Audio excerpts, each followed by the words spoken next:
so stupid. Can't remember the name. That's like the MacBook Air. Yeah, the MacBook Air, the new MacBook Air. What do we think of this thing? Apple taking us to the future through the past. Well, if they can make it more price comparative to the bulkier items, then sure. But right now, I'm not going to be paying for $1,000 for a laptop with 1.4 gigahertz processor, 2 gigs of RAM, and 64 gigabyte of hard drive space. We should be fair to it. It doesn't actually have a hard drive. It's essentially the same thing. Yeah, it's faster, but it's solid state flash memory. So all of a sudden, you're still going to run out of photo room or video room or whatever. I would love. You have iPods with more storage space than that. Oh yeah, here's the thing, and I don't know where James stands on this, assuming he's hearing what we're saying right now. I can hear. Okay. Why I would love to bash on them for that being a ridiculously small hard drive by today's standards, because I mean you can get terabyte drives in laptops now. But if we're honest, the majority of the average end user right now is using 20 to 40 gig in spite of these, oh dear God, larger than life hard drives. It's power users like us that are using hundreds of gigs, thousands of gigs, a petabyte here, a petabyte there. The average end user does not need this space. The average end user... I don't know, Granny downloads a lot of cat videos from the internet. Well, but even then, let's put it this way. 40 gig is upwards of 40 movies. And for a little lightweight device like this, it's not a powerhouse machine. It's not a workhouse machine. It doesn't have it's not a desktop. It doesn't have a bunch of battery life. Really, 64 gigs is enough for this machine. I would have liked to seen a slot in it to add a hard drive, especially since they're taking advantage of the fact that it's solid state. They're just putting basically a flash drive in it. What I think would have been a better choice there on that topic to meet both ways would have been use a 32 gig chip and do internal, drive like they did, and then have a space for an expansion drive. For people who need more storage, they can stick a little serial ATA drive in there and choose whether they want solid state or a spinning drive, knowing it's going to decrease their battery life and everything else. But that's not I would expect that to come out of any company but Apple. Apple is scared to death that people are going to improve their systems and therefore get more life out of them. So I don't expect that to ever come out of the Apple Skunk Works. But 64 really is enough. It's enough storage for this thing. It is. The storage for the MacBook Air only is 64. Yeah. I'm still not sure I buy that based on the fact that so many people are using their computers right now as just sort of a dumping space for everything that they have in their entire life. I do not see 64 gigabytes being enough for people, especially since I know it's supposed to be sort of like a netbookish kind of thing, but the thing that made netbooks so popular in the first place was how inexpensive they were, and Apple seems to have just fixed the expensive part. Yeah. Now they cost money. It's like now they cost money. Maybe you could just buy some cloud storage, like Ubuntu one. Well, yeah, that's the thing. I see people using their Google storage. I see people using cloud storage.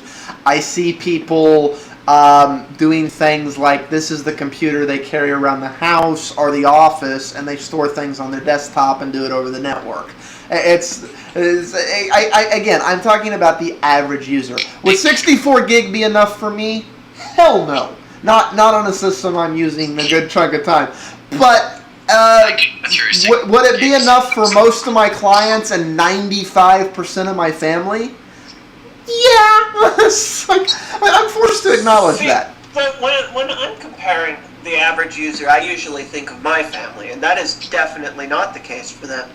Because they have that behavior that I'm talking about, where they just dump everything onto their hard drive and leave it there because that's where they... No, and that's the mentality of the average user. It is. However, I'll give you an example. I have a client around here.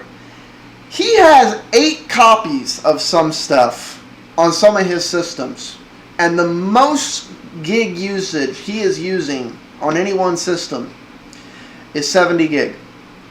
With multiple copies and backups and so on and everything else. And I'm just like, and I'm coming across more and more users that's their thing. Like, and as they're using, but when they're not downloading, they're using Netflix. They're doing these types of things. They're putting their songs on their media device, not their computer. Not their, that's another problem, since we're dealing with this from Apple. The way that Apple implements their media players, you have to have a copy on both your computer and on your media device. Yeah, that's true. So, because it's an Apple product, does this thing have a USB port? Yes, it does. It's like, go to Apple's site, look at the new Air. It's... I forget how many USB ports it has. I think it has one. It comes with it? Yeah, it's got a USB port and a FireWire port. They put FireWire back in the mix? I think that's a FireWire port. Let me check. Now you've got me wanting to double check just to make sure I don't speak out my ass. How dare you? The new MacBook, and it's the only page on Apple's site, by the way, that is black. See, Apple understands that basic black is an important selling tool. I'm sorry, it does not have FireWire. It has a mini display port, a headphone jack, and a USB port. My apology. It's like, so it still only has one USB port. I wonder what kind of margin they get on this compared to the other, like Mac Pros and stuff.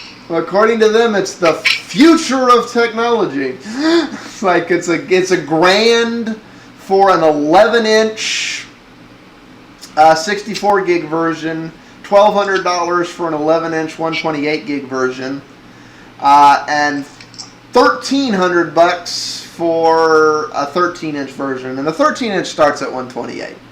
So I think users who are concerned, like you are, Leo, Apple's like, no, you still have to pay over $1,000 for a Mac. I'm sorry, you're not getting out the door for under $1,500 by the time you add tax. It's just not going to happen. It's like, well, we'll make a $1,000 computer, but it's going to be the cheapy box.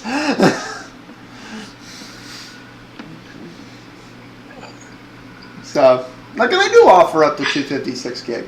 But it's basically what's hysterical about this thing. For those of you who have short memories, what is it Steve Jobs got on stage when he introduced the iPad? He got up on stage and he goes, nobody really wants netbooks. They're horrible devices that nobody needs. And, he just basically bashed netbooks. He said, netbooks suck. What you really need is this. And now, 6 months later, he comes up and goes, what you really need is a netbook. Netbooks are the future of computing. They're what everything will become, and they're what you need. I agree. It's like, and nobody's called him on it yet. I'm like, 6 months ago you said this was a waste of space and nobody wanted it. That's the first time I heard this. That's the first thing that came to mind. The fact that he said how bad networks were, and then he comes out. And now he comes out saying they're the future of computers. I'm starting to wonder if maybe Jonathan Ives is the head of Apple and Jobs is just the mouth. And so the mouth doesn't know what the head is concocting. Oh, I wouldn't go that far. Every time Steve Jobs gets on stage, he's a salesman. He takes the approach that this is the best thing since sliced bread. Even if I said last week it wasn't. Today, this is the best thing since sliced bread. Because today, I want you to buy this. We all know that's what he's... If he knew he was going to be turning the MacBook Air into a netbook, then it surprises me that he would say that in the iPad. Well, no, it makes sense to say that in the iPad because of what I said. You're selling people on the idea that they need this device. And, the problem with slates has always been people go, well, for about the same money, I can get a netbook, and a netbook does more. So why do I want a slate? Or in some cases, less money.